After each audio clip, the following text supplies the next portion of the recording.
साथियों, जय भीम, जय मंडल, जय संविधान। आप सभी लोगों का स्वागत है हमारे प्रजातंत्र 24 यूट्यूब चैनल पर। साथियों, हमारे व्हाट्सएप पर एक महाशय जी ने ओबीसी समाज के लिए एक डाटा भेजा है। कुछ प्रश्न भी उनके हैं। उन्होंने कहा है कि सर, आप अपने वीडियोस के माध्यम से, आप अपने चैनल के माध्यम से ओबीसी समाज के लोगों से ये प्रश्न पूछें। तो उन्होंने क्या भेजा है कि सबसे पहले हम आपको बताते हैं। वो कहते हैं कि 80 करोड़ ओबीसी जागो। 142 करोड़ देश की जनता में 80 करोड़ ओबीसी जागो। कैसे जागो? लोकतंत्र का अर्थ ही है जिसकी जितनी संख्या बारी उसकी उतनी हिस्सेदारी। आगे और वो बताते हैं कि इस आधार पर, वो कह रहे हैं कि इस आधार पर ओबीसी को 1931 की जनगणना के आधार पर सभी क्षेत्रों में 52% हिस्सेदारी होनी थी। परंतु देखिए कितनी बुरी बात स्थिति है। क्या है? पहला प्रश्न वो पूछ रहे हैं कि यह कैसा प्रजातंत्र है जहां प्रधानमंत्री ऑफिस के 53 अधिकारियों में ओबीसी का एक भी अधिकारी नहीं। कौन प्रधानमंत्री? वही प्रधानमंत्री जिन्होंने प्रधानमंत्री बनने से पहले खूब सीना ठोका था, पीटा था कि मैं ओबीसी माँ के बेटा हूँ। अगला प्रश्न वो पूछ रहे हैं कि एक कैसा प्रजातंत्र है जहाँ राष्ट्रपति कार्यालय के 49 अधिकारी, 49 अधिकारियों में से एक भी ओबीसी नहीं है। अगला कह रहे हैं, प्रश्न पूछ रहे हैं कि एक कैसा प्रजातंत्र है, ये कैसा लोकतंत्र है जहां विदेशी दूतावास के 140 पदों में एक भी ओबीसी नहीं है। अगला प्रश्न पूछ रहे हैं कि एक कैसा प्रजातंत्र है जहां भारत के 27 मंत्रिमंडल में टॉप 10 मंत्रियों में से एक भी ओबीसी नहीं। अगला प्रश्न फिर पूछ रहे हैं कि एक कैसा प्रजातंत्र है जहां 96 केंद्रीय सचिवों में से एक भी सचिव ओबीसी नहीं है। भारत देश के ओबीसी समाज से पूछ रहे हैं। कब समाज से पूछ रहे हैं? कब, किस समय पूछ रहे हैं? जिसमें अमृत काल आया हुआ देश में। अगला प्रश्न पूछ रहे हैं कि एक कैसा प्रजातंत्र है जहां 43 विश्वविद्यालयों में एक भी कुल सचिव ओबीसी नहीं है। 43 विश्वविद्यालय, यूनिवर्सिटी में। अगला प्रश्न है कि एक कैसा प्रजातंत्र है जहां सुप्रीम कोर्ट के 46 जजों में से एक भी ओबीसी नहीं है। देश के 18 राज्यों के हाई कोर्ट के जजों में एक भी ओबीसी नहीं है।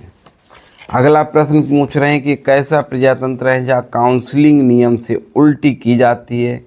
काउंसलिंग नियम से उल्टी की जाती है। सिलेक्शन कमेटी में ओबीसी मेंबर नहीं। इंटरव्यू में पक्षपात और पीएससी के चेयरमैन आज तक ओबीसी नहीं बनाया गया।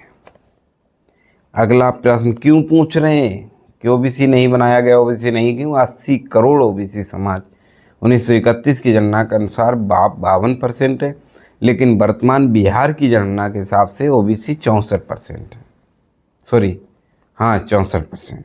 साथियों, अगला प्रश्न एक और है कि एक कैसा प्रजातंत्र है जहाँ उच्च पदों में न्यायपालिका, मीडिया, उद्योग, व्यापार आदि सभी जगह ओबीसी की संख्या नगण्य है, यानी कि शून्य के बराबर है, जो कि कम से कम 52% तो होना ही था। अगला प्रश्न पूछ रहे हैं एक ऐसा प्रजातंत्र है जहाँ शिक्षा का निजीकरण और महंगा किया जा रहा है। निजीकरण और महंगा किया जा रहा है। ओबीसी छात्रों की स्कॉलरशिप कम कर दी है। अगला प्रश्न पूछ रहे हैं कि एक ऐसा प्रजातंत्र है जहां 1931 से आज तक ओबीसी की जनगणना नहीं हो रही है, जबकि देश में एससी, एसटी, एम और जानवरों की जनगणना होती है, लेकिन ओबीसी की नहीं। अगला प्रश्न पूछ रहे हैं कैसा प्रजातंत्र है जहां देश के बजट में 52% ओबीसी की जगह केवल 1% राशि उपलब्ध कराई गई है। अगला प्रश्न पूछ रहे हैं कैसी ओबीसी की जनता है जो ओबीसी के आरक्षण हिस्सेदारी विरोधियों को ही वोट करके उनकी सरकार बनाते हैं। अगला प्रश्न पूछ रहे हैं कि कैसा प्रजातंत्र है जहाँ मंडल आयोग की सिफारिश के बाद भी ओबीसी को पदोन्नति में आरक्षण नहीं दिया जाता है। मंडल आयोग की 13 सिफारिशों में एक भी पूरी नहीं की गई। 52% लोगों को 27% आरक्षण ही दिया और उसमें भी असंवैधानिक क्रीमी लेयर लगा दिया। तमिलनाडु में ओबीसी को 50% आरक्षण है तो मध्य प्रदेश में 14% क्यों? वही मध्य प्रदेश जिसमें अभी चंद दिन पहले मध्य प्रदेश के मुख्यमंत्री माननीय मोहन यादव जी ने कह दिया था कि मैं डंके की चोट पर 27% आरक्षण दूंगा, तो उनको क्या क्या बोला गया, किन लोगों के माध्यम से बोला गया, कैसे कमेंट किए गए, ये हम ओबीसी समाज से पूछना चाहता हूं कि वो कमेंट करने वाला कोई ओबीसी था क्या, कोई मुसलमान था क्या, कोई एससी था क्या, कोई एसटी था क्या? ये मेरी तरफ से ओबीसी समाज से ये प्रश्न है। अगला, एक ऐसा प्रजातंत्र है जहां 52% ओबीसी के विकास और अधिकारों की बात ही नहीं होती है कि इसका मतलब ये नहीं है कि प्रजातंत्र खराब है या ओबीसी लोगों में दिमाग नहीं है, बल्कि ओबीसी समाज कुछ बदमाश लोगों की साजिश का शिकार है। उन्होंने अंग्रेज़ों को भगाकर भारत पर कब्जा कर लिया है और ओबीसी समाज के हिस्से को हड़प लिया।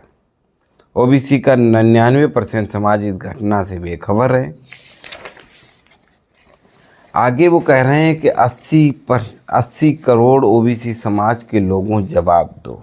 क्या जवाब देना है? ओबीसी को कर्नाटक में 32% आरक्षण है, बिहार में 33% आरक्षण है, अंडमान और निकोबार में 27% आरक्षण है, केरल में 40% आरक्षण है और तमिलनाडु में 50% आरक्षण। तमिलनाडु वही अब तमिलनाडु राज्य है जहाँ ईवी रामास्वामी जी, पेरियार ईवी रामास्वामी जी का राज्य पेड़ लगा के गए हैं, वही पेड़ आज फल दे रहा है। किसी की मजाल नहीं है, किसी की हिम्मत नहीं है कि उस पेड़ को टच कर दे। आगे क्या कह रहे हैं, तो देश में 27% और मध्य प्रदेश में 14% क्यों? शर्म आने वाली बात तो है। आंख बंद करके खूब वोट दो, अपने बच्चों के साथ होने वाला अन्याय भी हमें दिखाई नहीं देता। क्या हम अपने आप को पढ़ा लिखा समझदार कह सकते हैं? ये प्रश्न ओबीसी समाज के लिए है। एक पेपर की कटिंग है, क्लिप है कि प्रोफेसर पद के लिए ओबीसी आरक्षण खत्म। केंद्र सरकार ने प्रोफेसर और एसोसिएट प्रोफेसर पदों पर अन्य पिछड़ा वर्ग के आरक्षण खत्म कर दिया है। विश्वविद्यालय अनुदान आयोग ने स्पीड पोस्ट के माध्यम से देश के सभी 40 केंद्रीय विश्वविद्यालयों को सूचना भेज दी है। क्या भेज दी? कि ओबीसी आरक्षण को ख़त्म कर दो। साथियों, एक और बात है, विश्वविद्यालयों में ये भी पेपर की कटिंग है। विश्वविद्यालयों में एससी, एसटी और ओबीसी आरक्षण समाप्त, लेकिन 10% सवर्ण आरक्षण तत्काल लागू किया जाए। साथियों, यह एक मेरे व्हाट्सएप नंबर 94545433 9454335933 पर एक व्यक्ति, एक महाशय जी ने, जो कि एजुकेटेड लग रहे हैं, प्रोफेसर लग रहे हैं, उन्होंने ये डाटा भेजा और उन्होंने आग्रह किया कि आप वीडियो बनाएं। मैंने वीडियो बनाया। आप लोगों के पास भी कोई डाटा हो तो मुझको ज़रूर शेयर करें, मैं ज़रूर आपकी वीडियो बनाऊंगा। लेकिन हाँ, एक हम और क्लिप आपको आज की घटना इसमें ऐड कर रहे हैं। देखिए, एक सवर्ण समाज की लड़की किस प्रकार से, जहाँ तक ये सूचना मिल पा रही है कि जो अपोजिट समाज, जिसको ओबीसी बोल रहे, शूद्र बोल रहे, वो कुर्मी जा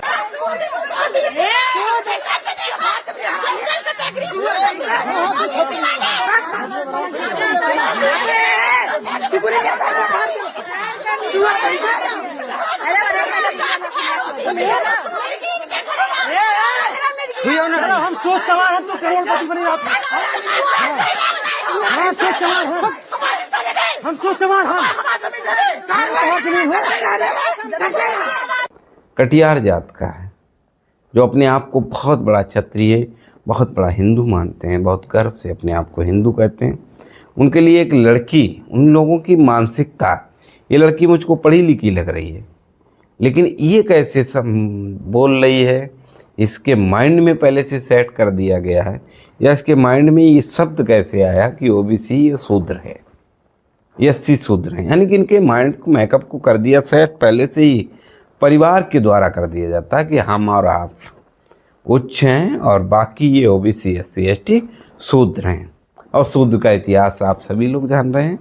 तो साथियों, ज़्यादा लंबी बात को ना कहकर जय भीम, जय मंडल, जय संविधान। आप लोगों को कैसा लगा वीडियो ज़रूर कमेंट के माध्यम से बताएं। जिन लोगों को अच्छा लगा वो सब्सक्राइब करें, जिनको अच्छा नहीं लगा वो अनसब्सक्राइब कर दें। लेकिन सच्चाई देश की यही है, हालात यही हैं। जय भीम, जय मंडल, जय संविधान।